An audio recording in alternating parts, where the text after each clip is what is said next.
Hello and welcome to the Soulful Shift podcast. In today's episode, I'm going to be talking about redefining leadership in this new era of business. And I'm very excited about this episode because in my client sessions, as well as on comments and things I'm hearing on my posts, as well in my DMs, this is something I know a lot of you are trying to navigate right now. So I want to really shed some light on what is happening in this new era of business. What is this new era of business? And how do you actually lead? Because this is not a subtle shift. When I say new era, I mean new era. And so many of you can feel this. But the challenge I know many of you are having is how do we even define what's going on? Because then to know what we need to do in the new era, we need to define what's going on. So there's a lot of layers to this. What I'm seeing a lot of people doing though is they're holding on to the past, holding on to the old ways of doing it simply because they don't know what to do instead. So in this episode, I want to shed some light on this for you so you know how to move forward. I'm also doing a masterclass session on this topic on Wednesday, December 10th. I'm going to put the link to register down below, but if you can think of this episode now that I'm doing right now, I'm going to go way deeper into it in this session and talk about how you can really strategize and help yourself move forward to really create the results that you know you are ready for. Okay, so first of all, we need to acknowledge that there is a new era of business. And as I said, this is not a small, subtle shift. We were all taught the corporate system works a certain way, but those were just rules that were made up many years ago. And we all bought into, myself included. I was in corporate for over 20 years as a CPA. We all bought into, well, this is just how you do it. This is how you create success. And the reason why it worked is because we all bought into it. We all accepted it. This is just the way it is. This is how you just get ahead and like put a bow on the top and we're off to the races, right? And that's how so many people achieved success. But what's really, really important to emphasize, it was because of your belief in the system that brought you success, that brought everybody's system. We all made it function as dysfunctional as it was, and we can see that now. It was because we all bought into it and actually accepted it. That's just the way it is, that it actually, quote unquote, worked. Didn't really work, but it worked in some ways, right? So what has happened over the last 5 or 6 years, and even slightly beyond that, is people don't believe in it anymore. They just don't. The level of trust in this world is at an all-time low, right? We can see that everywhere you look. Because the corporate system is just part of the world at large. And the corporate system is made of people. And people right now don't trust. We are at an all-time low of trust. Now, if you look back at the way corporate system was built, it was actually not built on trust. It actually was not built on a foundation of integrity. It was built on performance, saying the right thing, doing the right thing. It really all was about putting a mask on. I mean, I remember when I was working in corporate, it's like you walk in the front door of the office and all of a sudden, like, you become a different person. You're this like corporate person. And it was even allowed it as something you want to achieve. It's like your personal persona. It's just what you do. You put on this clothes, these suits, and you become this different person. And it was just like, well, perfectly normal. It was sold as perfectly normal. However, in the last few years, people have realized, it's not working for me. So what's happened at its core, beyond that, the whole world is at a low level of trust, is people have stopped buying into the corporate system. They've gone, you know what?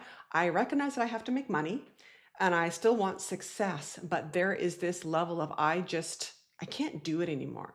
I can't put that mask on when I go in the office and pretend that I'm not a human being, because that's what the corporate system asked of you. It actually asks you to not be a human being. Don't bring emotion. Don't bring all these things. Don't bring your whole personality. Fit in. That was the name of the game. But it's not working anymore. And there's a lot more layers to this. And again, in my masterclass, I'm going to be diving into this because it's important we know all the layers. But at a really high level, that's what's happened.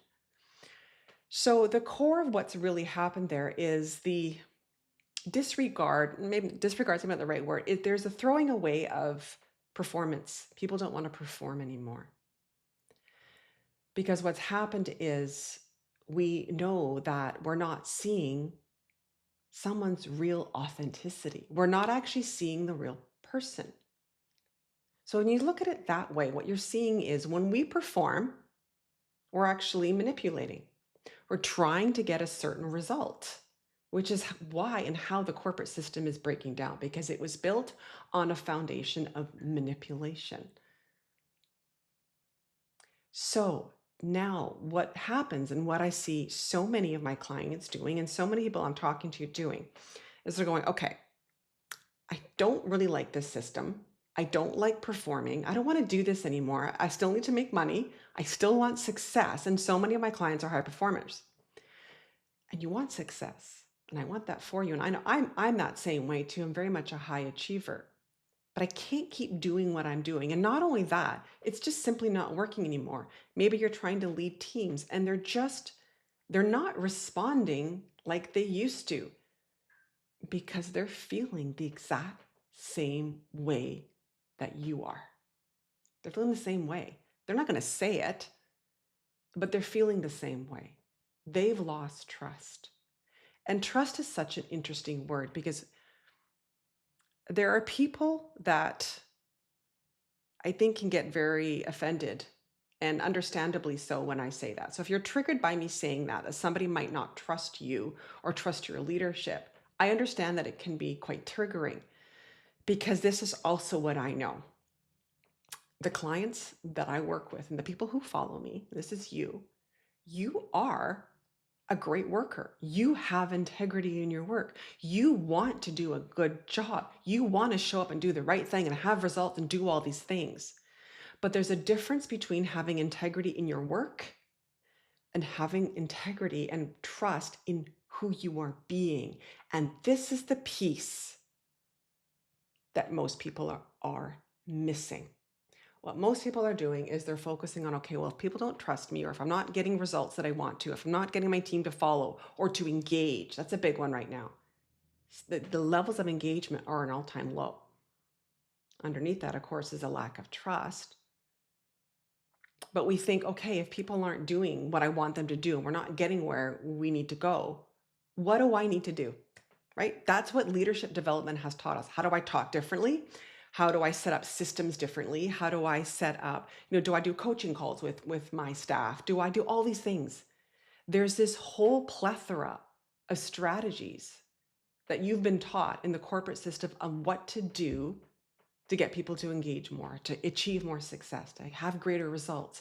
And they're just not working anymore, because we're focusing all over here on what we're doing. But what actually needs to shift first is over here, which is who you are being. And what I understand from so many people, and I understand because of my own journey, is we don't even know what that means. Like, what does that mean? I've got to work on who I'm being, not what I'm doing. Very confusing, right? Because again, we're not being taught this. You're not being told, what does this actually mean? How do you change who you are being? Now, this is never, ever, ever to throw away what you are doing. But here's the reality. You can have two people, okay, and have every single variable the same except one thing, who they are being. Meaning you could have the same staff with the same qualifications, you could have the same title, the same position, the same everything, experience everything. And you have one person who is authentic, has leadership presence, has executive presence, has reclaimed their power, and they can speak to a staff person on their team, and they can have amazing results. And you can have somebody who has all the same qualifications, the same team, the same everything, but is following, is steeped in fear, is performing, is just transactional in how they deal with their staff. And they will have completely opposite results. And I'm going to give you an example of this. So when I was in corporate, because I was in corporate for over 20 years, I had, of course, great bosses and not so great bosses, like most people, right? And for many years, I had a really amazing boss. He was amazing. And We had a great dynamic. I mean, I knew about his life, he knew about mine. We invested in each other, right? That was, a big part of our relationship, our working relationship together. And there was one time, this is about 10 years ago, when my daughter was really sick. And I actually had to take a month off work. There was a couple of ambulance trips to the hospital. It was very stressful. We didn't know what was wrong with her. I'm a single parent doing this all alone. And, I'm in a high position, right? It's not great when you're just pulled out of your position like that, right? But I always knew he had hit my back. And I remember there was one time that he called me and he had another very senior manager in the room with him that I worked with. And the two of them took time out of their schedule to call me to give me support, the two of them on a speakerphone, to give me support and to help me brainstorm what might be going on with my daughter, like helping me through the process. Because it's very confusing when you've got, your child is sick and you don't know how to fix it, you don't know how to help it, right? They spent this time with me on a call. I mean, that was remarkable. I mean, that's talk about trust building, right? And we had a very close dynamic and we were always there for each other. I had his back whenever he needed me and he had mine. Then I remember the last boss that I had before I left corporate. And I remember I'd hop on a call with him. He was halfway across the country. And we'd hop on a Teams call or whatever. He'd be like, "Oh, how are your daughters doing?" And I remember thinking to myself, did somebody teach you that in some leadership development course or coaching that you needed to say that to me? Because there was nothing about him that said he cared.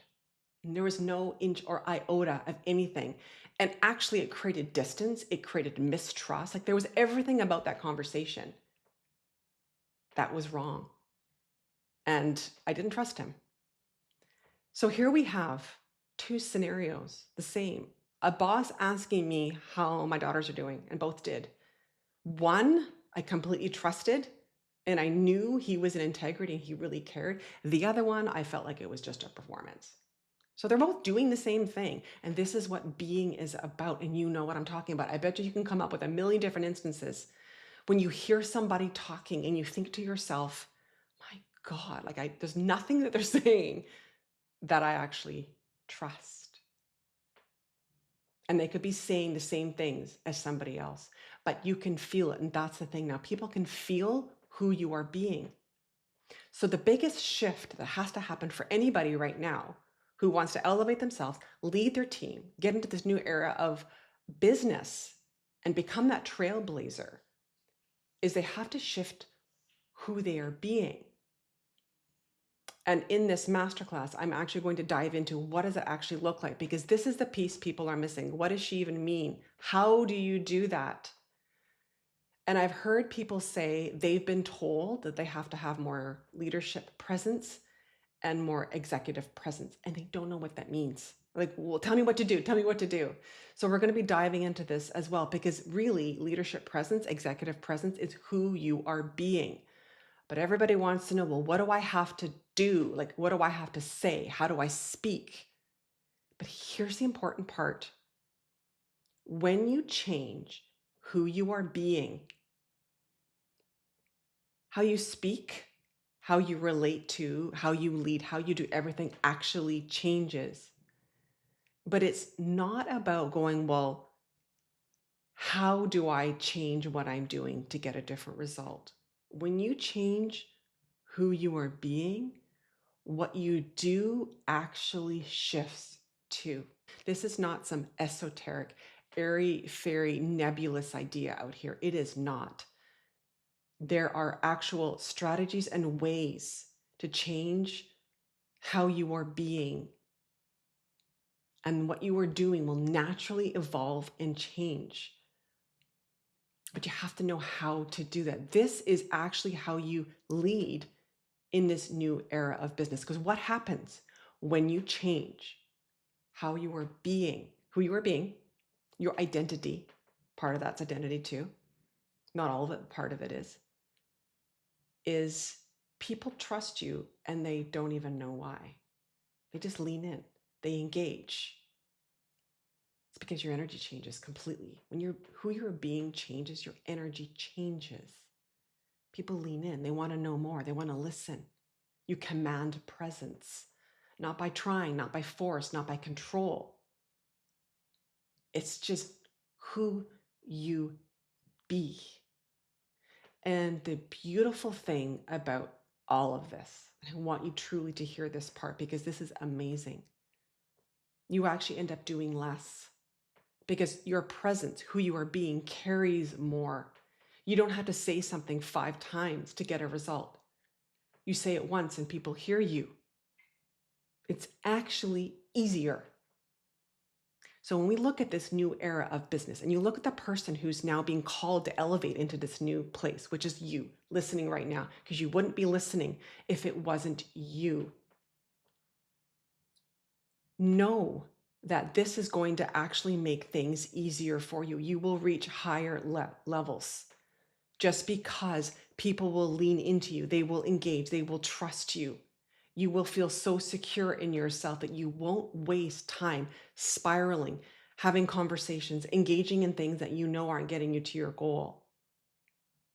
And not only that, you will not tolerate politics, performing, everything on your team that's been taught in corporate. You see, you become the light. You become the one who shows the way. This is how we lead now. And your team is so hungry for you to do this because once you do this, you give them permission to do the same. And what does this lead to? Innovation, creativity. Your productivity skyrockets because your team now doesn't have to worry about playing the political game with you. They don't have to do all that. They're just like, oh, I'm free to do my job. I'm free to do everything that I want to do. One thing I know from every single client that I have worked with, and I believe this to be true across the majority of people, most people in this world want to do an amazing job. They want to succeed. They want to. They just have to be given the environment. And your team's ability to succeed is 100% dependent on your ability to be a different person, to have a new identity for them. How much they succeed and how much they don't is dependent on you. So if you want to dive deeper into this, I do have this masterclass session. It is on Wednesday, December the 10th. I'm going to put the link down below in the description and the show notes to the podcast. I will be doing this session again in January. However, the December one is half price at just $55. The replay will also be available afterwards. So if you're not able to make it live, you will have access to this content for basically forever. And I actually encourage people to watch it more than once. The replay is valuable because we are going to cover quite a bit of material here. And because it is so new, it does often take many times to listen to something. When I hear new content and I hear new things, I probably listen to it 5 or 6 times because every single time I listen to it, there's a new nuance that I pick up. So having the replay is going to be super valuable for you moving forward. But if you're not able to make it live, it's always a way for you to access it as well. So I'm going to put that down below here, and I hope to see you there. I'll talk to you soon.